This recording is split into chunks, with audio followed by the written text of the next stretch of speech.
In elementary school, this guy had one friend. I have one friend. It's me. But the thing is, this kid got bullied a lot. So whenever his friend hung out with him at school, his friend would also get bullied. Dude, whenever I hang out with you, your bully also bullies me. I know, I'm sorry. So they made a rule. They wouldn't hang out at school. They wouldn't hang out at recess. They weren't friends in class. They only hung out after school where nobody could see them. That's messed up. So at school, this kid was pretty much alone. Well, one day during recess, a popular kid asked him if he wanted to kick a ball around. Hey bro, you want to play kickball with me?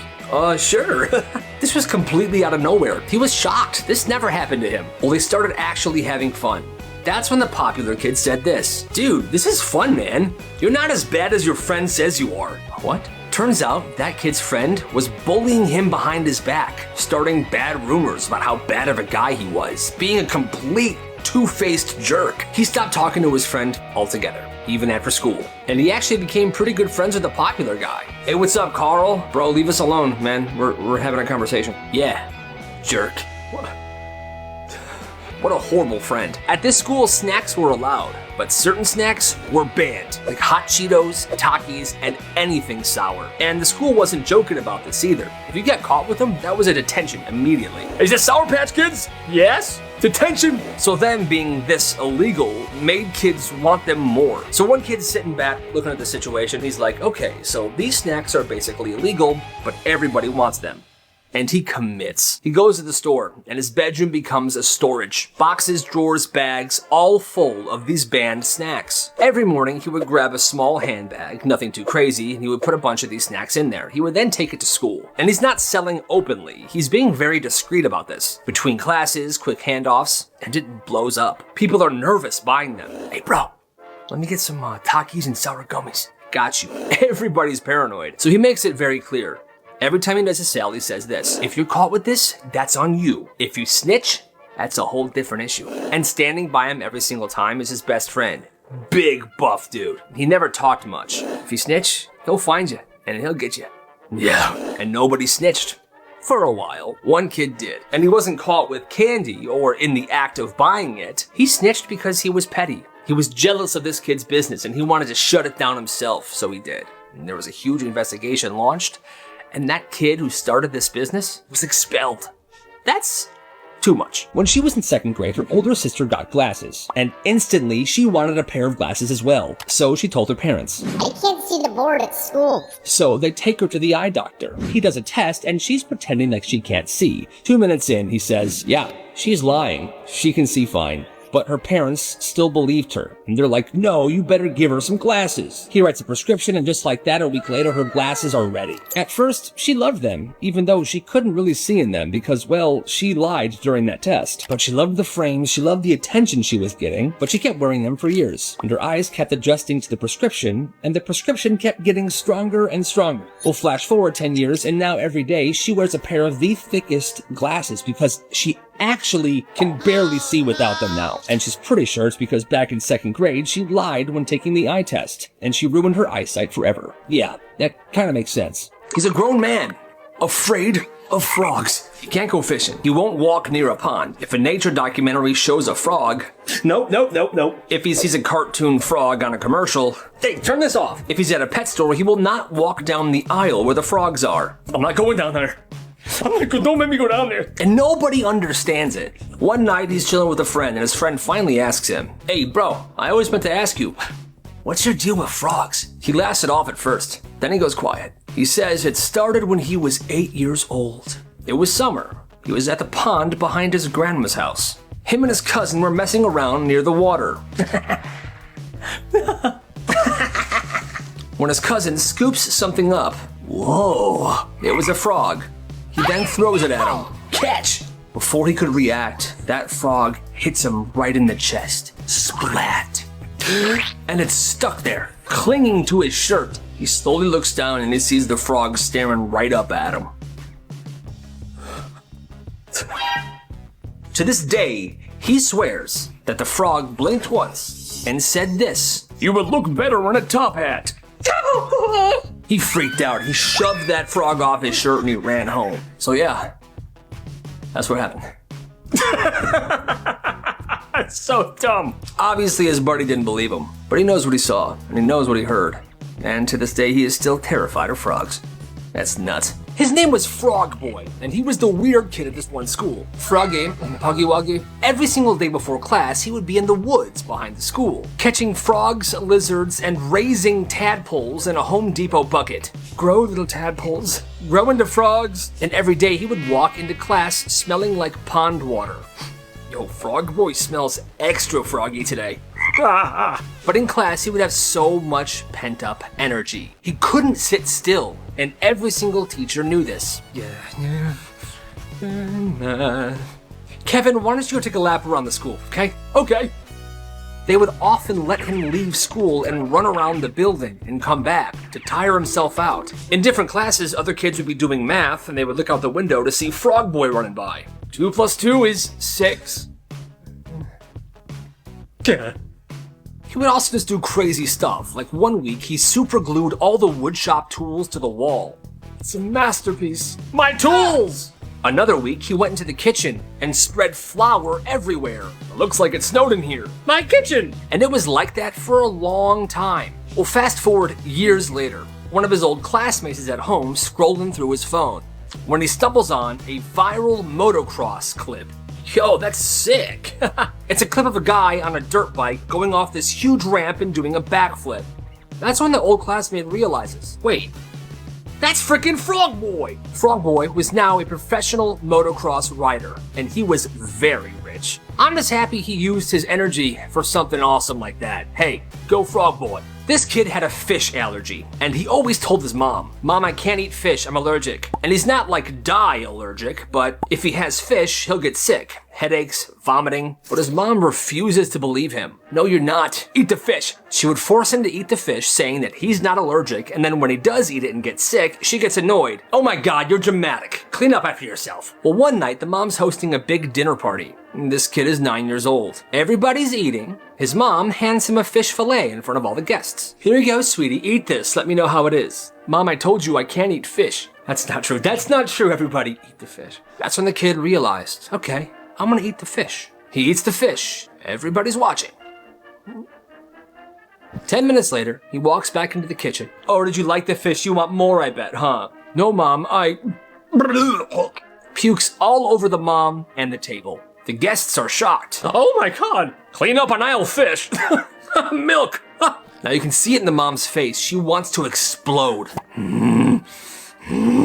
Kid's like, do it, Mom. Everyone will see who you really are. But the mom can't. Not in front of all her guests. So she flips. Oh, my poor baby. I think you are allergic to fish. Let me go put you to bed. She then takes him upstairs and tucks him in and joins the party again. And from that day on, she never made him eat fish ever again. Hey, kid's a genius. This guy was played. When he was in 10th grade, his crush, named Sarah Lee, was in the same class as him. And him, Sarah Lee, and 2 other people were in a group project together. Well, Sarah tells him, hey Tommy, come here. Hey, what's up? So you're basically the mastermind of our project? Your job is to design the title slide. Okay, nice. Now Sarah was super smart, but she told this kid that all he had to do was design the title. She told him that first impressions were everything, and that his creative vision would set the project apart, and they were sure to get an A. And he was like, wow, she must actually like me a little bit. So he spent 6 hours. He was choosing fonts, picking out background designs, making it look absolutely incredible. Yes. Meanwhile, Sarah and the other group members were in a completely different group chat.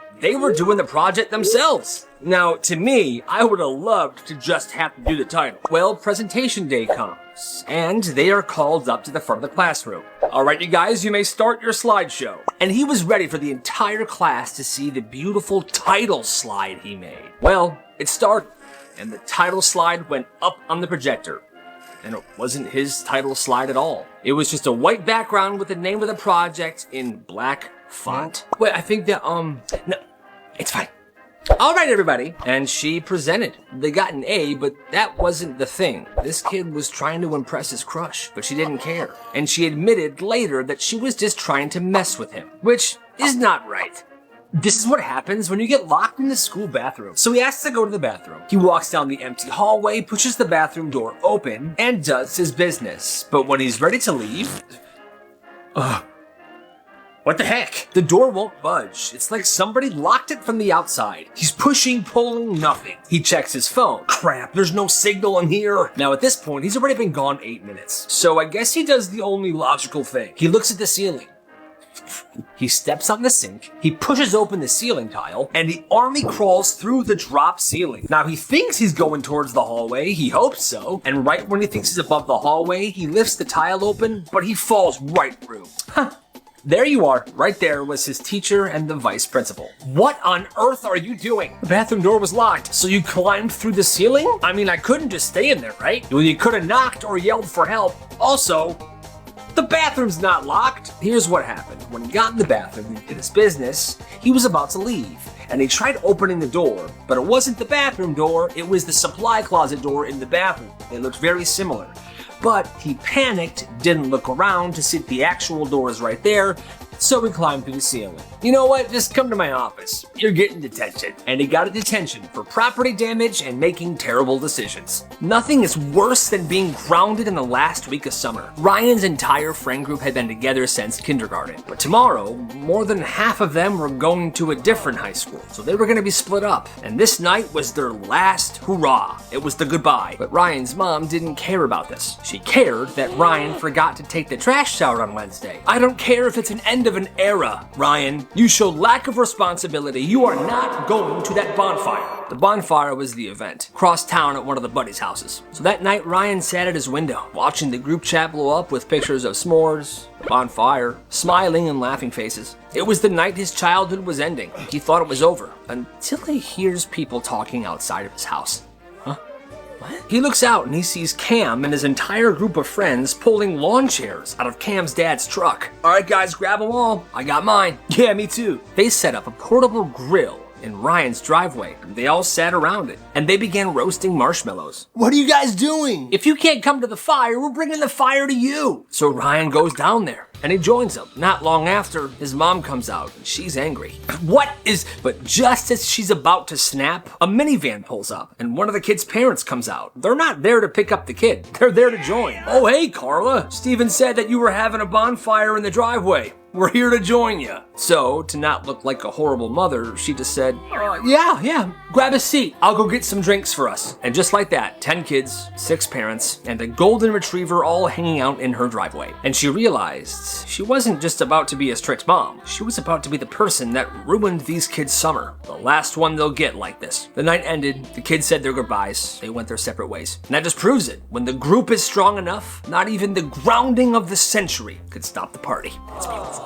Most teachers use seating charts to help keep the peace, but Mr. Miller used his in a different way. For the first month, Miller studied the room. He figured out exactly who was best friends and who couldn't stand each other. Then he released a mandatory seating chart. Okay, everybody, this seating chart is law, unless somebody has an offer. That's when he introduced the daily waiver. For the price of a premium snack and a cold drink, one student per day could buy their way into the seat right next to their friend. But that's the catch. He only did one trade per class. And it was actually kind of fun. The students loved this. Every morning it was like an auction. So he has to pick out the best of the snacks. I have Takis and a Capri Sun. Nah. I have milk and tuna. No, I got Airhead sour strips and an Orange Crush. Deal. And that's what he did the entire year. The kids thought it was pretty awesome, so in turn, they respected him, and the behavior was pretty good. The principal thought he was a genius, and Mr. Miller always had the best snacks. Have you ever wondered how some parents can be so cruel? There was this family where the dad had a rule for everything. No phones at the dinner table. No friends over without a 48-hour notice. Bedtime at 9 p.m. sharp, even on weekends, no exceptions. And his teenage daughter had to keep a handwritten log of what she did every single hour of every single day. And if you don't do it, you're in big trouble. Which is completely insane. Well, one day, this girl forgot to log what she did after school, and her dad completely loses his mind. Takes her phone, her laptop, her journals, her books, and her TV, everything she enjoys, and he locks them in the garage. You can have them back when you write me an apology letter. Well, she wrote one. Not good enough, do it again. Then she wrote another one. Not good enough, do it again. She did it like 30 or 40 times before she just gave up. She never gets her stuff back. And the dad doesn't budge. He keeps saying, I told you, write me an acceptable apology and you get it back. But nothing was ever good enough for him. After this girl turned 18, she never spoke to her father ever again. And I think she's way better off. That's messed up. He's the new kid at a new school. And there's a big rally happening in the gym. It's packed. He's trying to find a seat, but he doesn't want to be noticed. He's kind of shy. Well, there's music blasting, the bleachers are shaking, he's trying to sit down. He's walking up the bleachers and he's like, all right, just walk fast, be confident, take a seat, it's not that hard. So he starts jogging. Okay.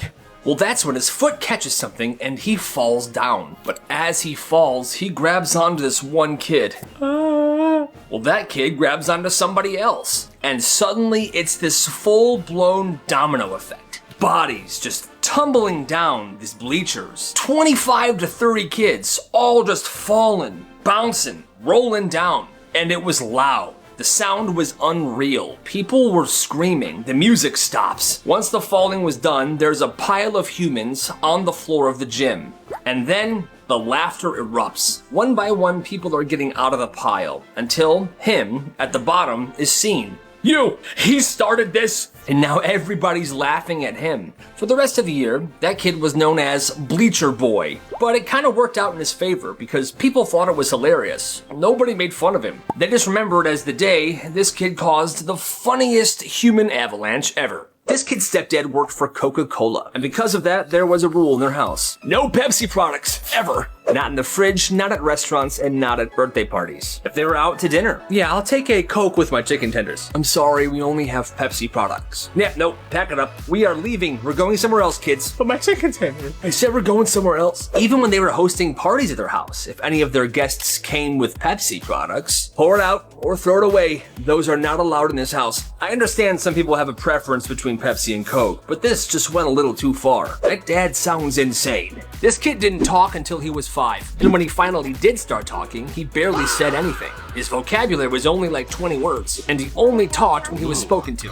and everyone already thought he was the weird kid. Well, one day, this kid is sitting outside of his house when his 10-year-old neighbor walks by, and the 10-year-old neighbor is a legit genius. He actually ends up graduating high school at 12 years old. But he walks up to this 5-year-old who barely talks and he says to him, the answer to every question is observing. First of all, I have no idea what the heck that means, but the kid listened.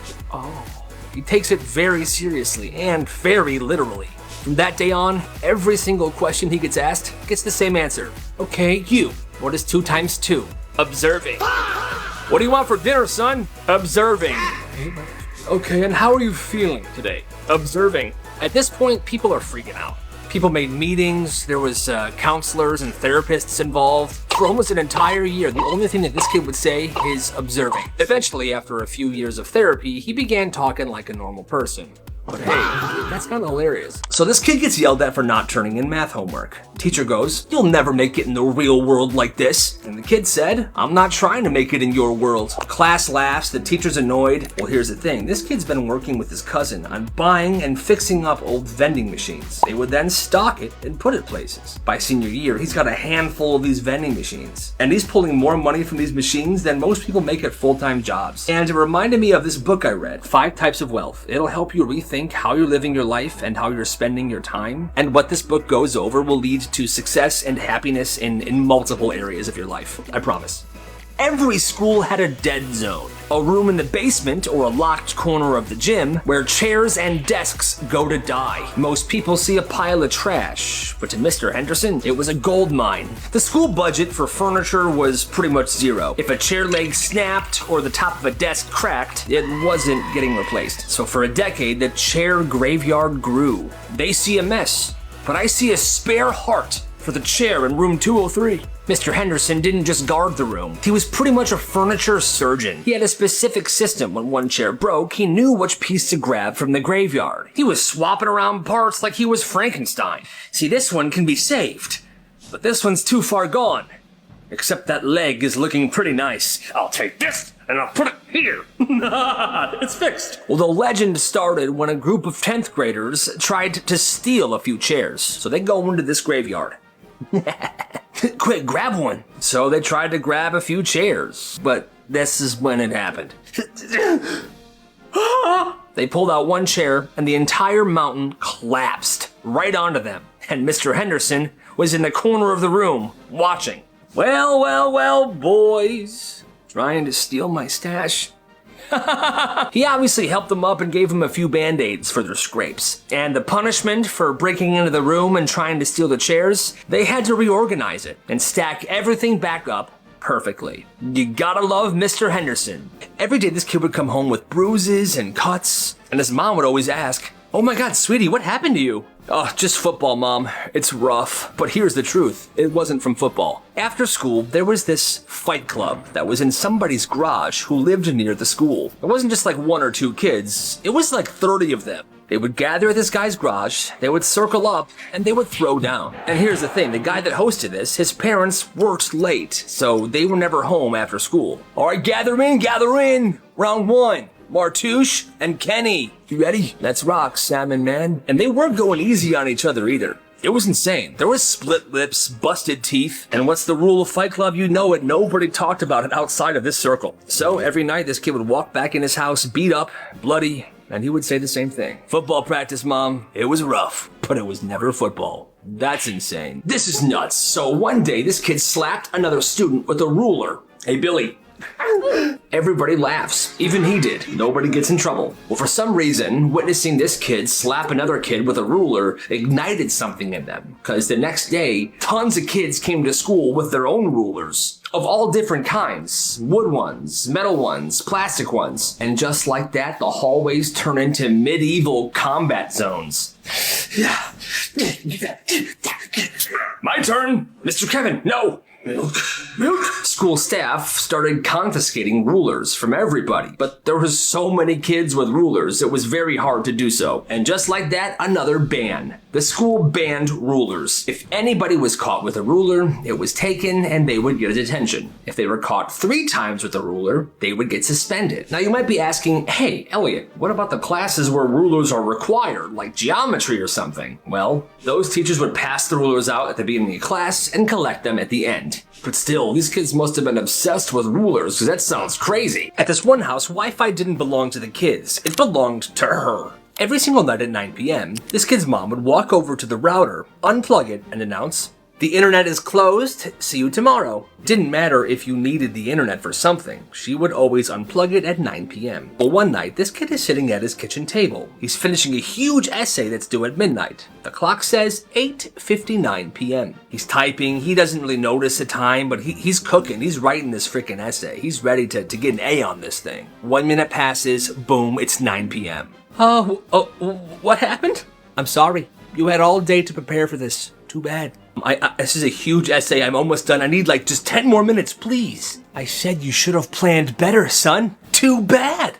This kid is absolutely livid. He tries to figure out a way to get Wi-Fi from his neighbor's house or to have someone drive him to like a Starbucks or something, but he couldn't figure it out. Well, midnight comes and goes and the essay was never uploaded. And he's worried because if he gets a 0 on this, his grade is going to severely suffer. Well, the next day at school, he tells his teacher what happened. And the teacher looks appalled. "Yo, your mom cut the Wi-Fi while you were doing your essay?" "Yeah." "Man, that sucks. Listen, I'll extend your deadline for tonight. You should be able to finish it after school." "Oh, totally, yeah. Thank you so much." "Yeah, don't worry about it, man. Your mom sounds like a piece of work." "Yeah, she is." And that night, he was able to finish it. What a good teacher. "All right, boys, time to confess your sins. I just want to play Mario Kart." So one time, this kid got invited to a sleepover, and it was pretty normal until bedtime. At exactly 9 p.m., this mom walks into the kid's room with a clipboard. Big smile, and she says, "Okay, boys, time to log your sins for the day." This kid thought she was joking. No. She passes out worksheets to the 2 kids. The top of the page says daily sin accountability. Bro, what if I didn't sin today? Everybody sins every day. Just think of something. So they're sitting there. This kid's half asleep. His friend is writing very jubilantly, like this is a normal thing for him, because it is. This mom does this to them every night. And he's there just trying to think of what's going on. So he's writing stuff like, took the last Pop-Tart, thought about punching Gavin today, laughed when Gavin fell off the couch. It was a full confession session, and the mom was taking notes. And if you forgot something, she would help you. "Did you think anything bad today at all?" "I am right now." "What? Nothing?" They weren't allowed to go to bed until the mom was convinced that they had every sin accounted for. The next morning, he woke up and he noticed that the mom had put their sin Jeffersons on the fridge, like a leaderboard. He never went to that house ever again. And honestly, I wouldn't either. That's freaking creepy. You kids need to be more responsible. You first. In this one class, late homework gets you an immediate 0. No excuses, and this teacher was brutal about it too. If you can't turn it in on time, you fail. Life doesn't give you extensions, kids. And the thing is, she assigned homework all the time. You know, every week, new homework, the kids would turn it in, but then, listen to this, but then, nothing. No feedback, no grades, nothing gets returned to them. Well, one day, this kid named Johnny, he kinda snaps. Hey miss, just wondering, if life doesn't give you extensions, where's all of our graded homework from the last month? Excuse me, I'm very busy, Johnny. I have a life too, you know. Can't believe you. Well, you know what? Maybe you should finish your homework before you hand us out more, you hypocritical... Office? No. That's fine, but I'm gonna tell Mr. Stevens that he should probably have a look inside your gradebook.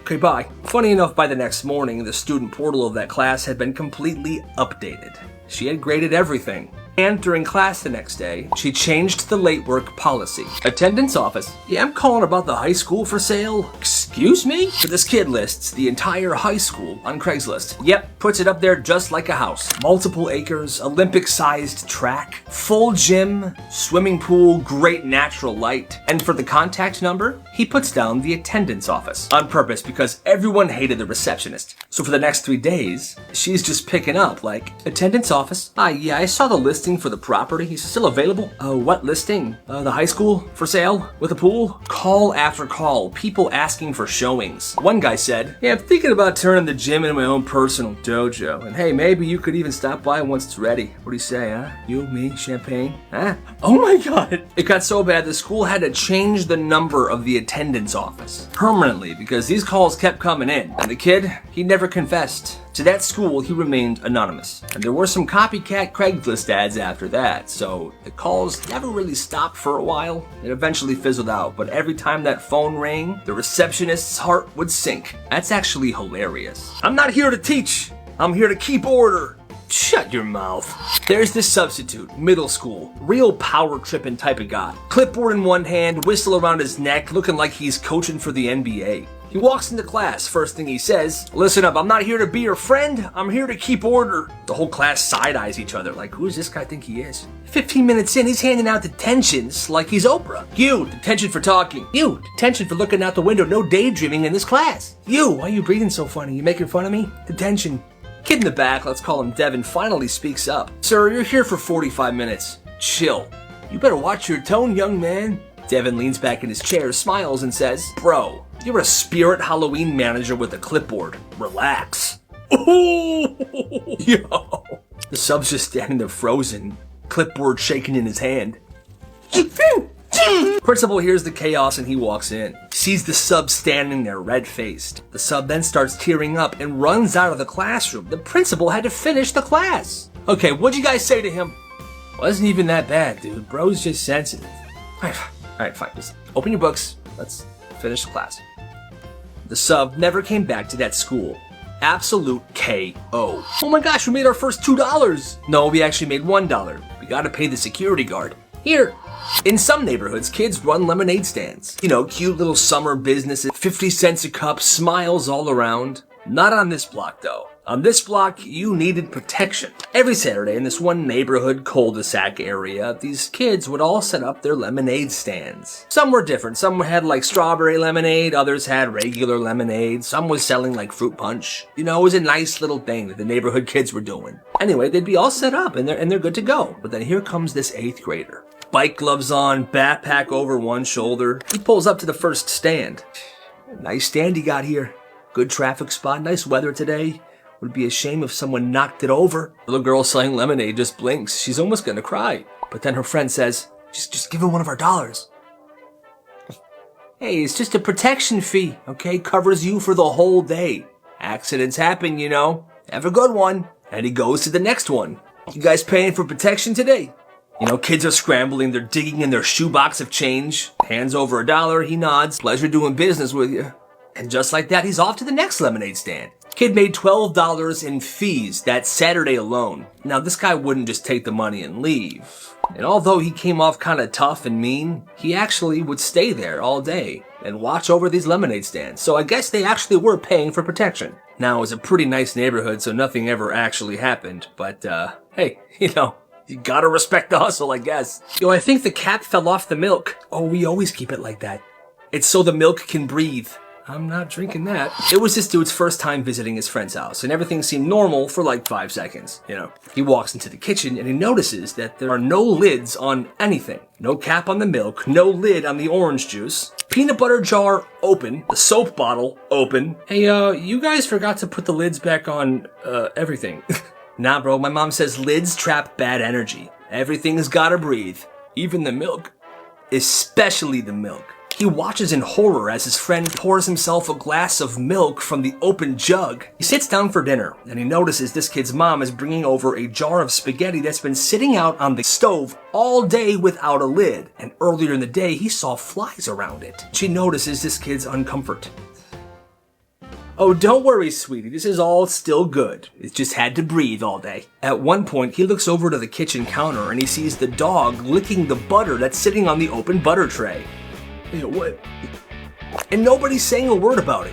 Throughout the entire meal, he's pushing his food around, pretending that he's eating it, but he's not gonna touch this stuff. And everybody else is chowing down like it's a Thanksgiving meal. After that, he always gave an excuse whenever he was invited back to that house. Oh, sorry, my mom said I can't, leave the house on Tuesdays. Because to him, one visit to the no-lid house was enough for a lifetime. Yeah, I agree. Water's a reward. You don't just get it because you're thirsty. This house is a desert. At this house, water wasn't a right. It was a privilege. Every day after school, this kid had the same rule. No exceptions. Drop your backpack, sit at the table, and do your homework. No TV, no snacks, no water. His mom would say it every day. Water is a reward, not a right. Well, one day he gets home absolutely dying of thirst. He makes a quiet move towards the kitchen. He almost reaches the faucet. Don't even think about it. She's already standing there, arms crossed. Homework first. So he's at the kitchen table, math textbook open, mouth dry as sandpaper, watching the faucet drip. Drip. Drip. He finishes his homework, he gives it to her. Messy work. Do it again. Bro almost passed out right there.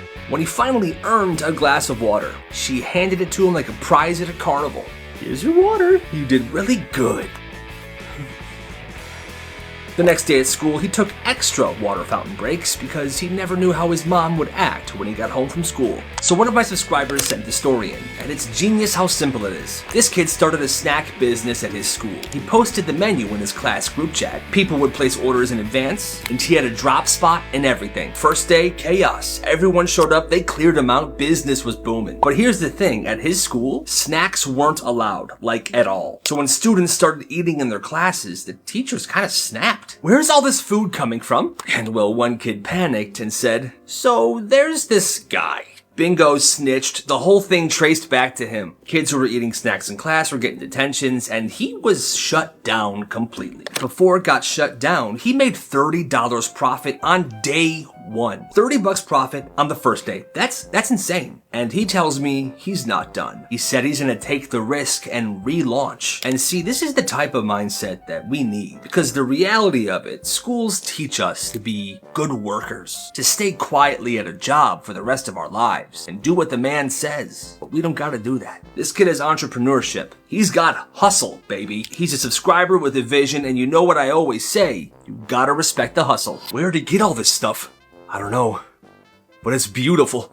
So sophomore year of high school, this one kid puts a bin outside the cafeteria. Taped to the side, it says, unofficial lost and found. Nobody thinks much of it, and people start using it. A water bottle here, a hoodie there, stuff just starts showing up in the bin. And every day, it's empty again. Clean, wiped out. No one knows where the stuff from the previous day went. And no one asked. At first, people think he's just bringing it to the office. Even the teachers were like, oh, that's so nice of him. He's helping out the school staff. Here, I found this shoe.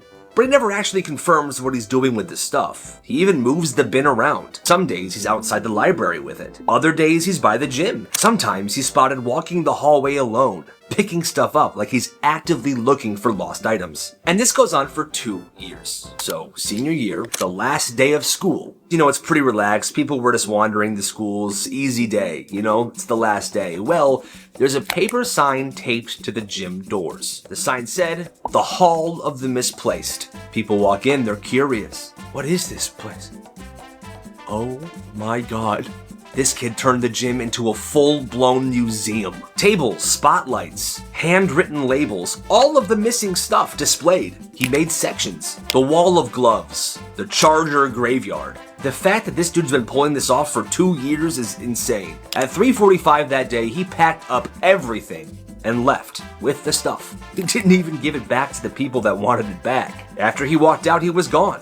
And he didn't even show up to graduation. Honestly, that dude's a legend. Yo, what is that? Oh, that just happens sometimes. Don't worry about it.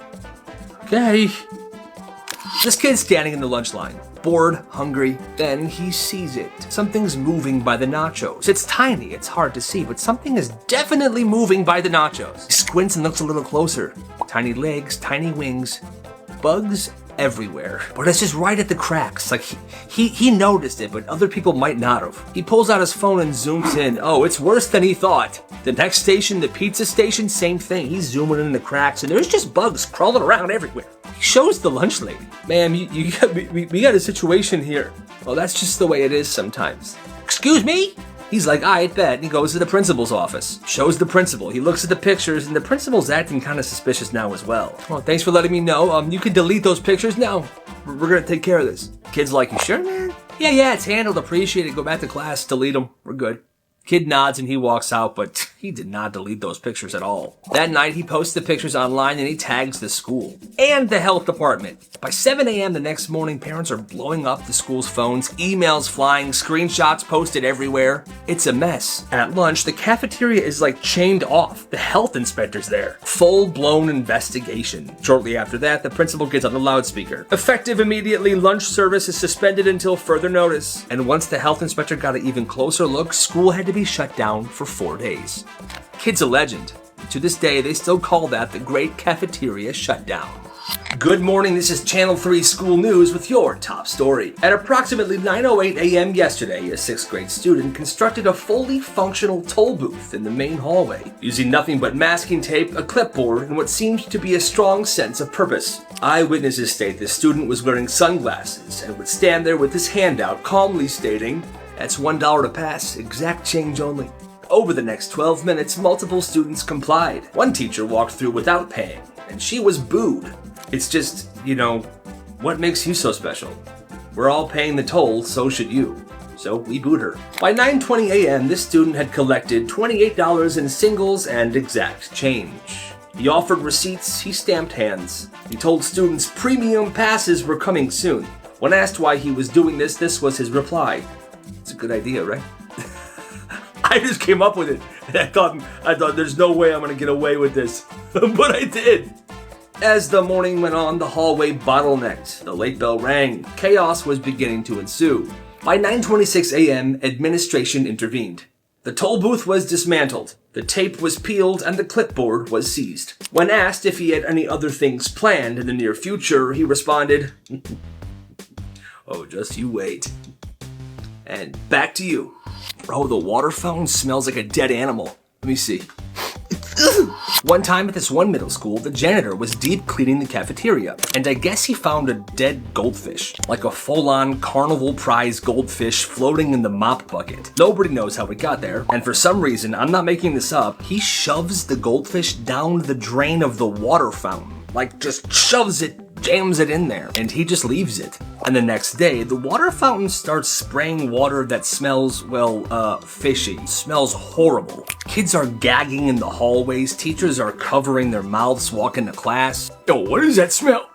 The admin of the school think it's a sewage pipe that burst. They call the county. They have someone come out. They shut down half the school by lunchtime. Meanwhile, one 6th grader starts taking empty water bottles and is bottling the water of this fishy fountain. and he starts selling it for $1 a bottle. He's calling it limited edition bottled school water, and kids are buying it just to dare each other to drink it. It was wild. He only made like $10, but still, you gotta respect the hustle on that, I guess. Anyway, they eventually decided to replace every single water fountain in that school. And after some investigating, they found a mushy, nasty, dead goldfish. And they had no idea what happened for the longest time, till one day that janitor confessed. That's the craziest story I've ever heard. Wait, are we friends, or am I just your study guide?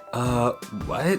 So this girl's like super smart. She's always making group projects super easy. She shares her notes, she always helps her friends study, and she doesn't complain. But one day she noticed something. Nobody texts her unless it's about school. Nobody invites her to anything, nobody asks her how she's doing. Just stuff like, hey, what's the answer to number 4? Can you send me the notes, please? Hey, do you have the homework from yesterday? But then she realized the group chat she's in with all her friends, they only ever talk about the homework, and she finds out that there's a separate group chat that she's not even in. She didn't even get invited to Kayla's birthday party. The next day at lunch, she sits down with her group of friends. She looks them all in the eye and she says, quick question, who here knows my birthday? Or my mom's name? Or my dog's name? Or my middle name? Dead silence. One girl mumbles, isn't your birthday like December 25th? That's Christmas Day. And no. Oh, I love Christmas. The girl then stands up and says, well, you guys can figure out your own homework answers, study help on your own, okay? I'm out and I am done with all of you. Fine, we don't need you. Except they definitely did. After that day, they kept blowing up her phone when they needed homework or test help, and she just ignored it. Screw those friends. She made a new group of friends that actually appreciates her for who she is. Yo, is anybody home? Oh look, cookies. So when this kid was in school, his parents worked late. So after school, he had to walk home an hour and a half every time his parents worked late. He hated riding the bus, so he said he'd rather walk. So because of this, he would always try to hang out at a friend's house who lived nearby and just get picked up from there later in the night when his parents were off. Well, one day he's walking by that friend's house and he decides to give him a call. No answer, but he remembers where they keep the spare key. For some reason, he can't explain why. He grabs the key and he lets himself in. Starts walking around the house, calling out for his friend. Yo, you home? Hello? Silence. Nobody's there. So he goes to the fridge, makes himself a sandwich, sits down on the couch, and starts watching TV. About 15 minutes in, he realizes, oh my god, I just broke into my friend's house. What am I doing? And it's not just anybody's house. His friend is Russian, and his dad is a scary Russian man who had tons of firearms. He panics, he puts the key back, and he runs out of the house. He gets home safely. His friend calls him back later that day, and he didn't suspect a thing. And he has kept that secret every single day since then. That's crazy.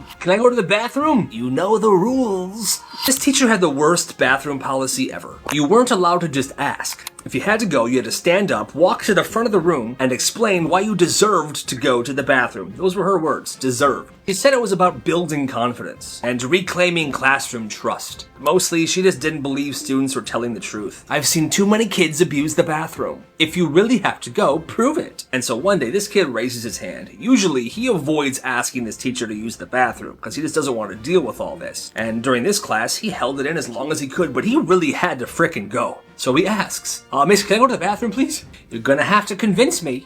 I'm not playing with you right now, miss. Can I please just go to the bathroom? I have to go so bad. You know the rules. Get up here and explain why you should go to the bathroom. Okay, fine.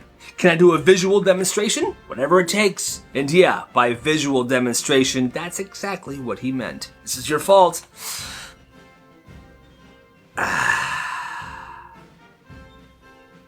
He goes in his pants right then and right there. And the teacher, get this, she gets angry and sends him to the office. Go to the office now.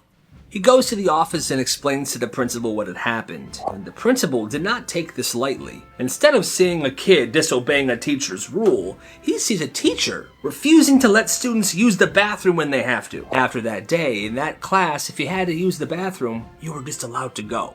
And the principal gave that teacher her last warning. Yeah, she sounds horrible. Oh, is she just on TikTok right now? I guess we can all be on our phones then.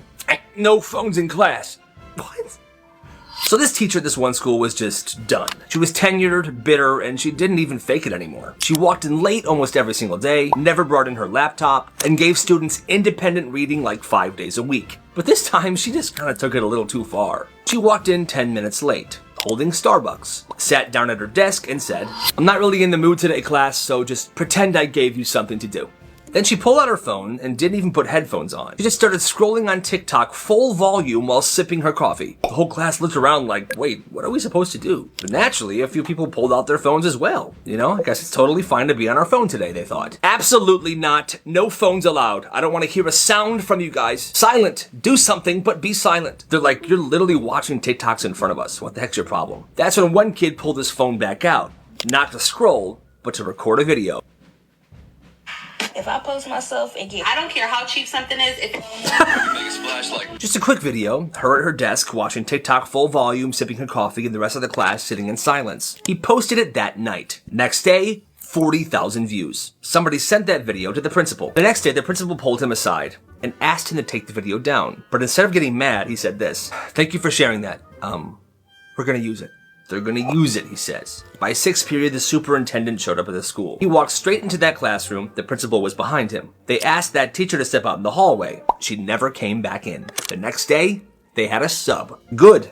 That teacher should definitely not be teaching. This school said it was doing something new for safety, just adding tiny audio monitors right outside the bathroom. It's not a camera, it would just record sound. The principal said it was to prevent fighting, loitering, and other nefarious activities. Weird, but technically legal, so most people just ignored it. But a few weeks in, something strange happened. Kids kept joking how they could overhear like a feedback noise in the vents, like a weird clicking or popping noise when you hold your phone out. Well, one janitor overheard this and he did not like it. So one night, after hours, he checked the ceiling above the boys' bathroom, and that's when he found it. A live microphone inside the bathroom. He didn't say anything right away. Instead, he pulled it down, took pictures of it, and called the parent that he trusted. The parent didn't call the principal. She called a lawyer.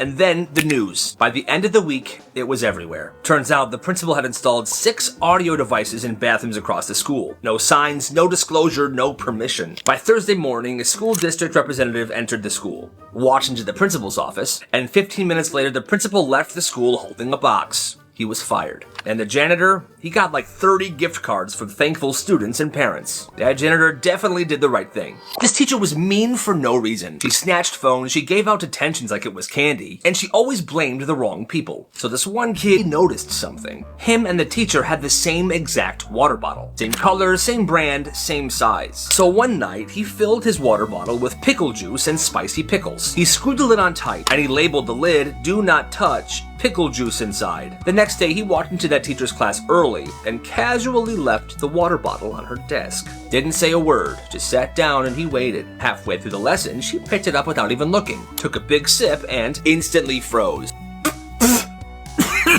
What is this? It worked. The kid said this: "Wait, I think that's mine." She took a closer look at the water bottle and read the lid. "Do not touch, pickle juice inside."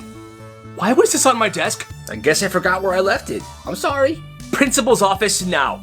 He goes to the principal's office. "So why are you messing with Mrs. Johnson?" "I didn't." "Well, then how did you randomly drink pickle juice?" "We have the exact same water bottle. I even have the receipt. I bought it last month." "Okay, but why was there pickle juice in there?" "Because I made pickles and I want to eat them at lunch." "Okay, but you couldn't have put your name on the water bottle or something?" "I did. I even put on the lid, 'Do not drink pickle juice inside.' So it's not my fault she doesn't pay attention to..." Hey, language. I'm sorry.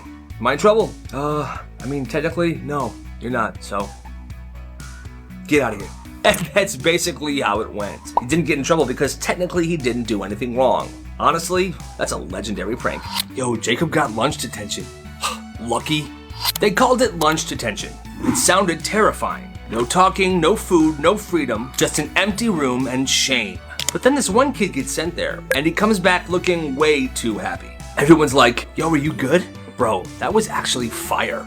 Turns out, lunch detention wasn't even detention.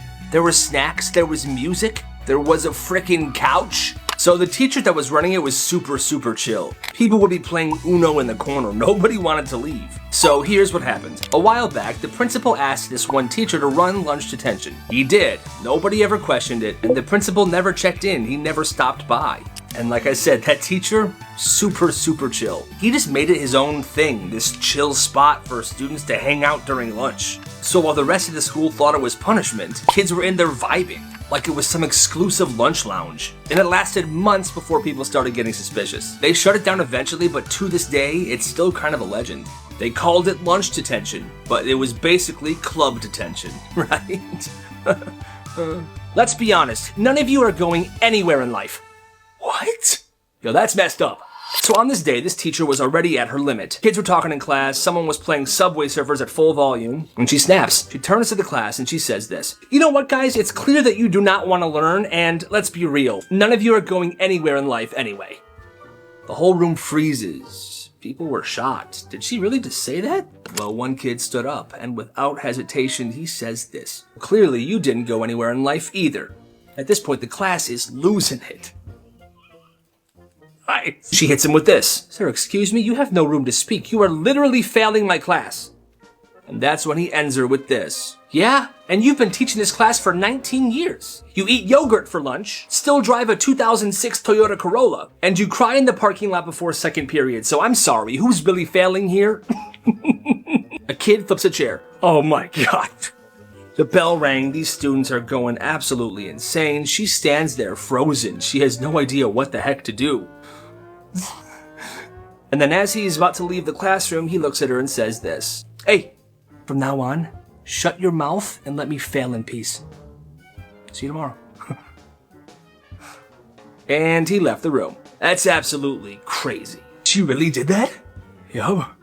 Well, let's get her fired. There was this one teacher, strict, rude, completely unpredictable. She'd take off points for sloppy handwriting, dock your grade if you turned something in 5 seconds late, and she would also lose assignments like it was nothing. "Steven, where's your homework?" "I literally turned it in." "Well, I can't find it, so no, you didn't." At first, everybody rolled with it, but she kept pushing. Like one time, she graded a full assignment a 0 because the kid printed it double-sided. It's harder for me to read. I can't even read this. The moment these kids really snapped, though, was when a student turned in a 3-page paper. It was perfectly done, but he forgot to staple it, and there was no stapler in the classroom. What the heck is 0? Why? Life has consequences. Next time, remember the staple.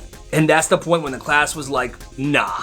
They were done. They started screenshotting their grades, along with the assignment that the grade was for. They recorded her when she was yelling at students. They would save emails that she would send to them where she contradicted herself or made herself look like a horrible teacher. This one kid had a folder on his laptop called Operation Bring Her Down. Once they got a bunch of evidence, they printed everything and put it into a very big packet. They labeled the packet Why She Shouldn't Teach. They brought it to the office, and they waited. 3 weeks later, a sub walks into their classroom. No explanation, just, "Hey everybody, my name is Mr. Johnny, and I'm gonna be your sub for the rest of the year. Okay, your teacher had to go," or something. Okay, she was gone. They did it. No goodbye, no warning, just a pleasant surprise on a Thursday afternoon.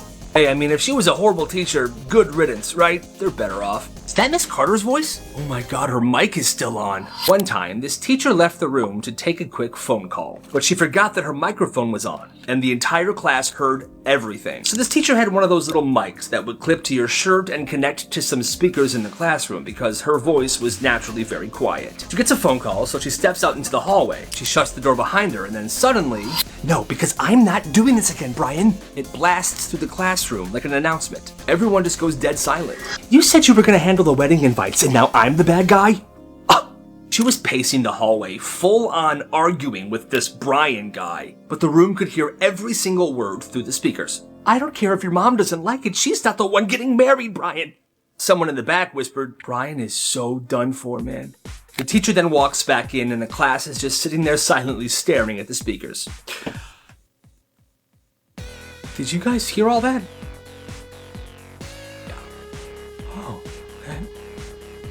She turned bright red, turned off her mic, and went back to teaching like nothing happened. And here's the part that I'm sure some of you are wondering. The engagement was called off a couple months later.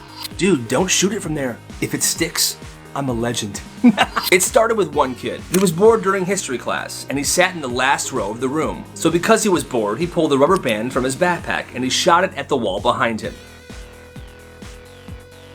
Whap! It stuck to the wall. No one noticed. The next day, he did it again.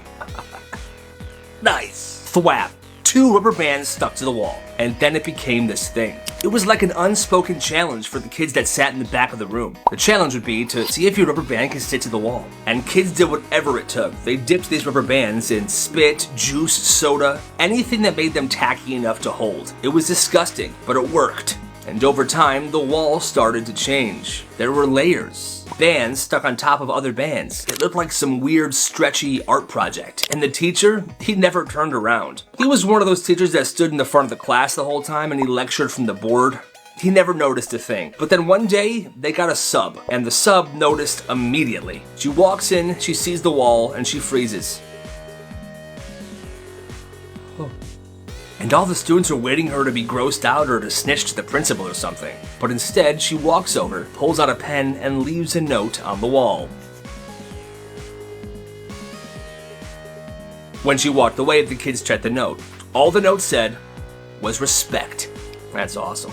Yo, did they lock the vending machine? Yeah, after what happened to Steven. What happened to Steven? So this kid Steven, 7th grader, he's got a total sweet tooth. Well, one day during lunch, he brings like $15 in change, dumps it in the vending machine, and he goes to town. 6 honey buns, 2 Pop-Tarts, and a pack of powdered donuts. Back to back to back to frickin' back. Now, a teacher walks by and says, "Hey, that's a lot of sugar, buddy."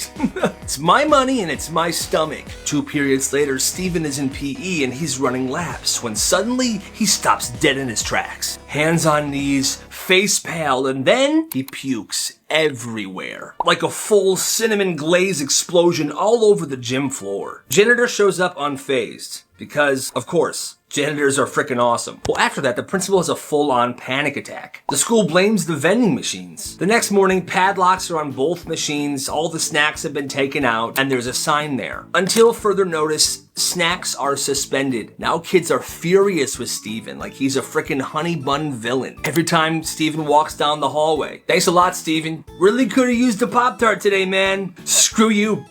Tried to apologize, but it was too late. Once the snacks had gone, there was no coming back. Poor kid. E minus? That's just a B in a tuxedo. Oh, what? So this kid turns in an essay. He gets it back a few days later. A minus. Solid, clean grade. He's feeling good until he gets in the car and shows his mom. Why is it not an A plus? I don't know. It's still an A. An A minus is just a fancy B. You're rewriting it. So that night, he rewrites the entire thing. Adds more quotes, changes the intro, tightens everything up. Next day, he turns it in again. The teacher's confused, but she said she'll take a look at it. 2 days later, the same result. Still an A minus. He shows his mom.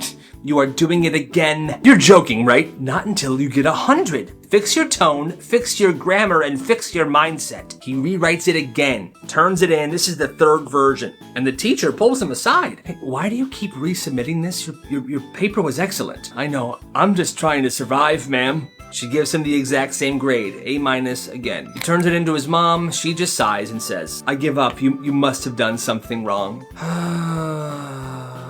And that's the day he learned. Sometimes it's not about the grade. It's about your mom's permanent disappointment. Poor kid. "I ate half my meatloaf, but she said it wasn't enough." So one day this kid goes through the lunch line. He gets his lunch tray, meatloaf, peas, chocolate milk, all that stuff, which meatloaf for lunch is crazy, but anyway. He eats a little bit of it. Obviously it's not that great, so he throws it in the garbage. But a lunch monitor sees this happen and walks over, like she caught him shoplifting. "You're wasting school resources. If you're not gonna eat, don't take food." I wasn't hungry." "Well, next time you're eating alone." She writes him up on the spot, and the next day he has lunch detention. He walks in expecting to be alone, but there's another kid already sitting there. Very similar story. He didn't finish his corn and got written up by the same lunch monitor. Both of them go home that day and tell their parents. And the parents, they do not take this lightly. Calls get made, emails are sent. Apparently, this lunch monitor has been doing this all year, punishing kids for not cleaning their trays, for not eating every last bite. By the end of the week, she is pulled from the lunchroom. Next week, there's another lady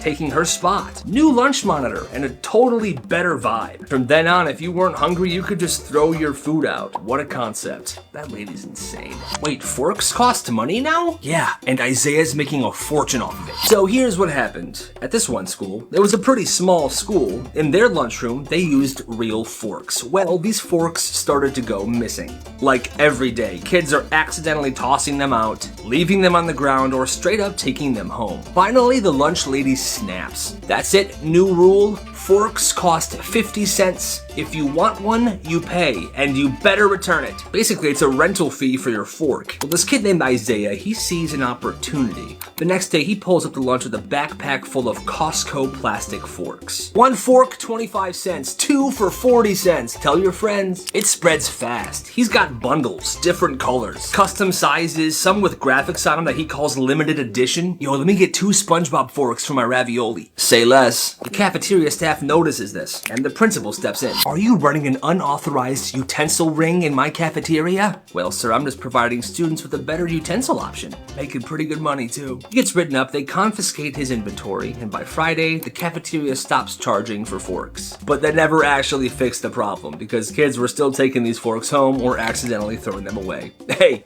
what can you do? What can you do? I'm not gonna say it again.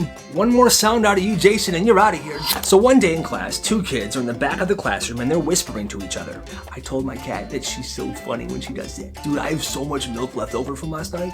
Suddenly, the teacher slams her hand on the desk and says, Jason, that's enough. The whole class freezes, but here's the thing, Jason wasn't even talking. He's sitting there mid-pencil stroke like, huh? I'm not gonna say it again. One more sound out of you, Jason, and you're out of here. Now, a bunch of people saw who was actually whispering, but nobody said a word. Well, Jason takes the L in silence. The next day, there are some class presentations. Well, Jason walks up, he connects his slideshow, and slide 1 appears on the projector. The danger of classroom injustice. Oh boy, here we go. Then Jason starts reading from a flashcard. Let the record show, yesterday I was falsely accused of whispering. I was not whispering. I was taking notes. I was the victim. Slide 2, confirmed witnesses. He lists 3 classmates, first and last names, alphabetical order. Next slide, actual culprits. The final slide. And all I ask is for truth to matter again. Boom, presentation done. He gets a standing ovation. Even the teacher's smiling and laughing, and he gets a B+ on that assignment. The teacher then apologizes for accusing him of something he did not do. Respect. You wrote her up for being sad? She was off task. She was human.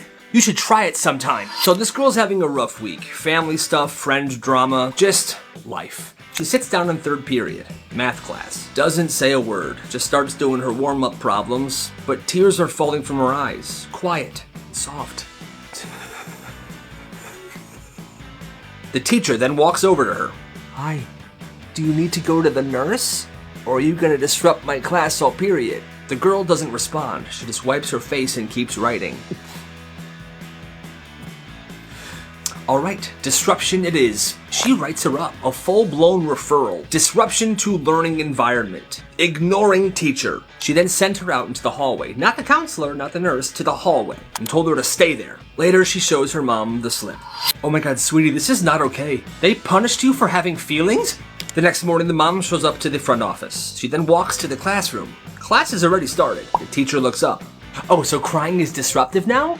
You ever heard of empathy, or did they leave that out of your training? This isn't the time or the place. No, I think it is. You humiliated my daughter for feeling something, and you made it public when you wrote her up in front of the entire class. The students are dead silent. Some of them on the edge of their seat like they're watching a frickin' courtroom drama. Print a new referral, this time with your name on it. Come on, sweetie, let's go. And she takes her daughter home for the rest of the day. Please tell me y'all don't have teachers like this, because that's messed up. What is this? Oh, you weren't supposed to see that. So this one teacher, she always had a little black notebook on her desk. Said it was for classroom notes. Everybody assumed it meant grades or it was like a behavior log. No one thought twice, but it wasn't that. It was a burn book. Straight up page after page, trashing her students, all by name. One kid was labeled future con artist. One was 5th period manipulator, crybaby. One entry said, can't read social cues. Parents are either clueless or stupid. Like real crazy stuff. And nobody knew until parent-teacher conferences. One mom is sitting down at this teacher's desk for the meeting. The teacher had been flipping through some papers before and left the tiny little notebook open without even realizing it. She gets up and she says, 1 second, I think I left your son's quiz folder in the copy room. I'll be right back. She leaves. The mom's sitting there, waiting. She glances at the teacher's desk, and she sees her kid's name at the top of a page of a tiny notebook. Manipulative, fake with adults, should be bullied, total snake? What is this? She flips a page, another student, then another, then another. Just tons of students being roasted in this little notebook by the teacher. She goes to the hallway and flags the parents in who are waiting for their time slot for the conference. By the time the teacher walks back in, all these parents are huddled around her desk reading this little black notebook. She was caught, red frickin' handed. All the teacher could say was this: conferences are over. She grabs a little notebook, puts it in her purse, and she leaves the room. And suddenly that teacher is on leave. And she's the stupid one, because the moment you write stuff down like that, you better be prepared for somebody to read it. And they did. That's nuts. So you're all just gonna roast me? It's called growth, sweetie. This one mom had a rule for birthdays. No cake, no presents, not until after the truth session. Every year, the birthday kid had to sit in the middle of the living room, while each family member, siblings, parents, sometimes even grandma, went around and shared one thing they did not like about the birthday kid. You interrupt too much. You always finish the milk and leave the carton in the fridge. I hate you, grandson. It was a roast, but it wasn't funny. One year, this kid Daniel, he turned 11. He walked into the living room already nervous. All right, let's begin. First up was his little sister. You yelled at me when I was on your Minecraft world. Then his mom. You've gotten lazy with your posture this year. Then Dad. You've been selfish lately, son. Just think about that. Daniel's eyes start to water. Oh no, don't cry. This is to help you, not to hurt you. You may have your cake now. Go. And he barely touched the cake. The next year, Daniel pretended to be sick on his birthday to try to get out of this whole thing. But the mom just moved the truth session to his room, and they did it bedside. They said it was character building. He said it was the worst tradition of his life. Yo, why is Tyler working in the hallway? Because democracy is brutal. So this one teacher had a rough week. The class was loud all week, no one listened to her, it was a total chaos week. Friday comes around, and instead of teaching, she says, clearly something's wrong with this class dynamic, so let's fix it. She pulls out a stack of paper slips, passes them around, and says, I want each of you to write down the name of the student that you think is holding back this class. Be honest. Kids start looking around. They're confused. And don't worry, this will be anonymous. They all write quietly. Slip by slip, she collects them, throws them into a box. Then she starts reading them out loud. Tyler, Tyler, Tyler. Sometimes Emma, but mostly Tyler.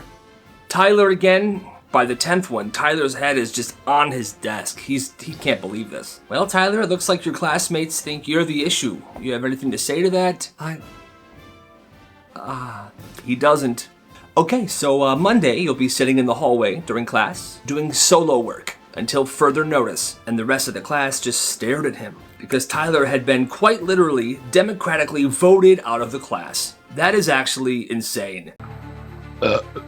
আমার নিজের মনে হইতেছে আমি king বাদশা বেলা শেষে pencil ভাষা পেল কি কেমন মনমরা হইয়া থাকিস কি হইছে আমার বল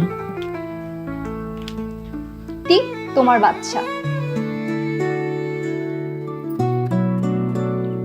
ये पलट के देखेगी এমনি সূত্রাবো আমি জানি না আমার কাছে আইডিয়া আছে জামশেদ চাচার খবর নিয়ে গেছে মানে উনার কাছে ঢুকছিল তাই আলার পুদায় পোলাপাইন ডাক আমি তোমারে হারাইতে দিব না এবার যাও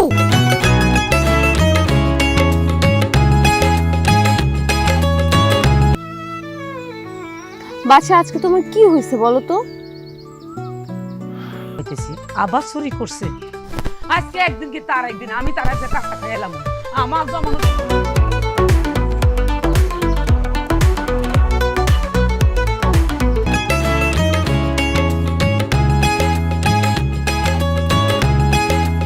কেন হ্যাঁ আমার সংসারের টাকা চুরি কইরা জমানো টাকা চুরি কইরা তুই কি করলি এত বেলা করে ঘুমাইতে চলবো তুরু এত ভালো একটা স্বপ্ন দেখতেছিলাম আর আমার সং কইলা না একদিন আইসো আমার পারফরমেন্স দেখতে আইসো দেখো মানুষ কেমনে তালি দেয়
হয়নি, আগামী সপ্তাহে জানতে পারবো। ও আচ্ছা, অসুবিধা নাই যদি আপনার এখানে না। আসো, তুমি এরকম মুড অফ হয়ে থাকলে কেমন ভালো লাগে বলো? একজন মানুষকে চেনার জন্য তার সাথে অনেক দিন ধরে মেলামেশা করার প্রয়োজন হয় না। মা, তোর একটা কথা বলি। কি কথা বাবা? এই বিয়ে তো প্রায়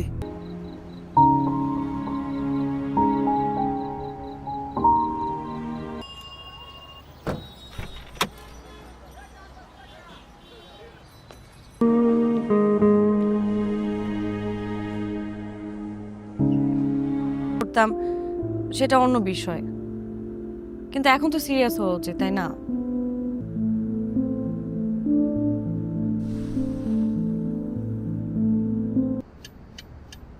তোমার বাসার অ্যাড্রেস বলো, কত নাম্বার সেক্টর?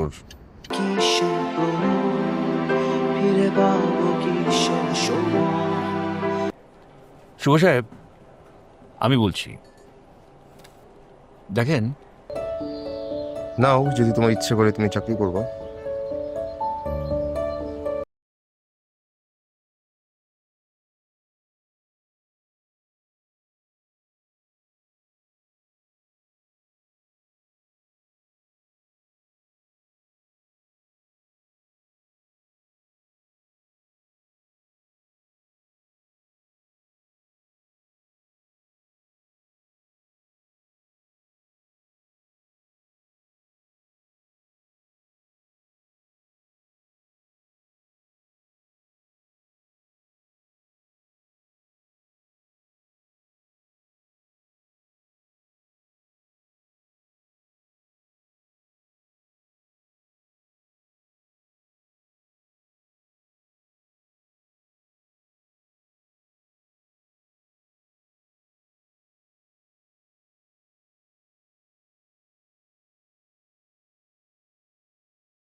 সন্ধে আকাশে খুঁজে আজ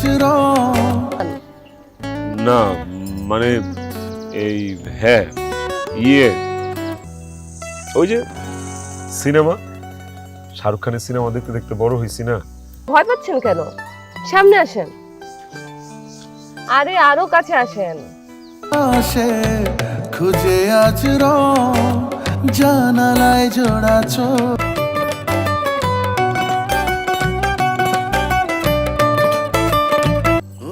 আগে দায়িত্ব ছিল না, তাই হারানোর ভয়ও ছিল না, আর এখন দায়িত্ব আছে, তুই ছাড়া কিন্তু আমার কেউ নাই। হ্যাঁ, আমি জায়গায় থাকতে পারবো না, তুইও ঘুমাই পড়। আচ্ছা আমি যাইতেছি।